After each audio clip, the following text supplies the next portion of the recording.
मुंबईचा विचार केला तर मुंबईमध्ये 1608 धार्मिक स्थळांवरचे भोंगे आपण हटवले आहेत, ज्यामध्ये 1149 मशिदी आहेत, 48 मंदिरं आहेत, 10 चर्च आहेत, 4 गुरुद्वारा आहेत आणि 147 इतर अशा प्रकारच्या एस्टॅब्लिशमेंट आहेत.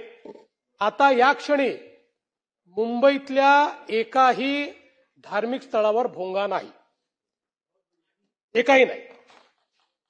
त्याचप्रमाणे राज्यामध्ये 1759 धार्मिक स्थळांवरचे भोंगे हे आपण हटवलेले आहेत.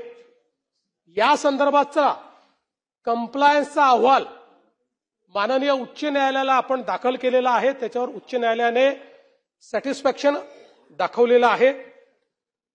महाराष्ट्राने एसओपी तयार केली आणि या एसओपी अनुसार मला हे सांगितलं पाहिजे की मी मुंबई पोलिसांचं विशेष कौतुक करेन की मुंबई पोलिसांनी 1608 भोंगे